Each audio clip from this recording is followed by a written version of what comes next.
Street in New York City. If you were unfortunate enough to be the victim of a crime or taken ill unexpectedly, you might think that surrounded by all these people, someone would intervene. After all, isn't there safety in numbers? Psychologists say no. Research suggests that often a victim is less likely to receive assistance when surrounded by a group rather than a single bystander. When people are in a crowd, it's easier to pass the buck. It's what psychologists call the diffusion of responsibility. Liverpool Street Station in London, a busy thoroughfare for commuters. Unknown to these passers-by, Peter is an actor. As part of an experiment on bystander apathy, he's pretending to be ill. Help. How long before he gets help? Please, somebody. Help me, sir. Please help me. Helping would be inconvenient or even risky. He lies there for more than 20 minutes and no one raises an eyebrow. Please, somebody help me. It's always very distressing to watch situations like this where people are obviously suffering and no one's actually helping them. But what we have here is two conflicting rules. One is the rule we ought to help, and the other is the rule that we ought to do what everybody else is doing. And here you have effectively a group of strangers who are exerting the pressure not to intervene, not to help. And it's very difficult to rebel. Ruth, another actor, takes Peter's place. How long before she receives help?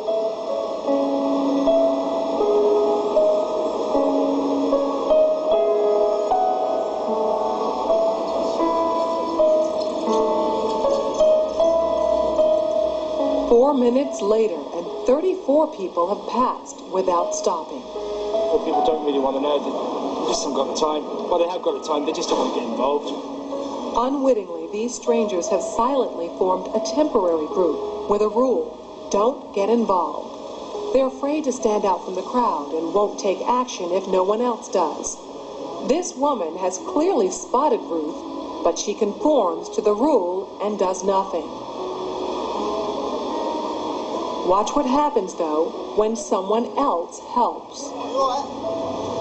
You alright? Yes, thank you. Sure, you look a bit flicky, you know what I mean? She suddenly finds herself in a different group with a new rule: to help. You want to sit up? You alright, yeah? Sure. First I thought she was dead. Then I checked to see if she was breathing or not. And I looked around and I couldn't believe that no one had noticed her, because there was a bloke sat there just absorbed in reading a newspaper. This time, Peter's dressed as a respectable gentleman. Now that his dress is in keeping with those around him, how long before he's rescued? Hello, sir. How are you today? I'm alright. 6 seconds. She even calls him sir, and suddenly everyone's a good Samaritan. Do you suffer from epilepsy? No. Why you're lying on the floor in the rain? Because he's part of the right group. Everyone wants to help. I would just hate to be in his position of feeling ill and nobody helping and walking past, so I'd just like to check that he was okay. And I thought, well, it's wet, so he must really be ill because he's going to ruin his suit anyway.